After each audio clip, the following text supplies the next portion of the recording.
প্ৰাতকালে জীৱাজনে কৰে মদ পান, তাহাৰ সমান পুণ্যবান নাহি আন। শাস্ত্ৰই কৈছি যে কোনোবাই পুৱাই উঠিয়ে যদি first time yearly in the morning যদি অলপ মদ খাব পাৰে, তেওঁই হ'ল পৃথিৱীত চবতকৈ বেছি পুণ্যবান।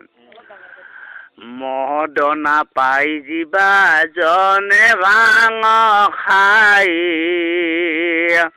সপ্ত পুৰুষ তাৰ স্বৰ্গ কজাই।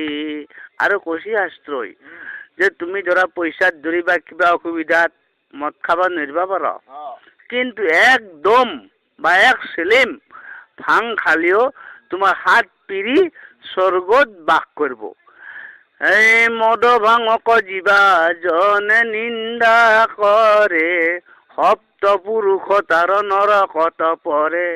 আৰু শাস্ত্ৰই কৈছে যে তুমি নিজে মদ নাখনাই, কিন্তু বেলেগে খালে যদি তুমি তাৰ নিন্দা কৰ, তেতিয়া তোমাৰ হাত পিৰি নৰকত পৰিব।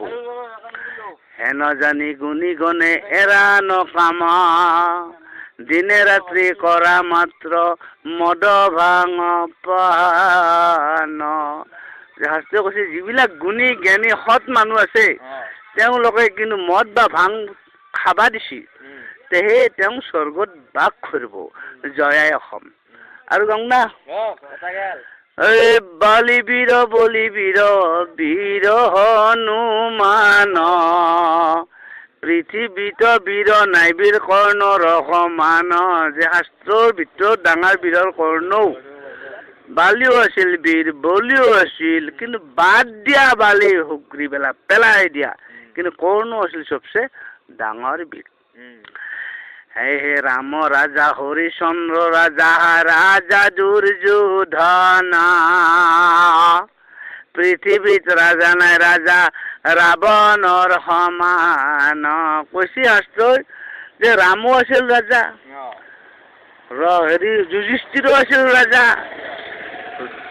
আপোনাৰ হৰিচন্দ্ৰ ৰাজা আছিল, কিন্তু যোনে যিমান ৰাজা নাথাকক চবচে ডাঙৰ ৰাজা আছিল ৰাৱণ। কাৰণ যি সময়ত ৰাৱণে ৰাজত্ব কৰিছিল, তেওঁৰ স্বৰ্ণৰ লংকাত প্ৰত্যেক ঘৰ ফেমিলিৰ ঘৰ আছিল কি সোণাৰ, পায়খানাও সোণাৰ, থাকা ঘাটটোও সোণাৰ, ঢেকাল ঘৰো সোণাৰ, গোহালি ঘৰো সোণাৰ।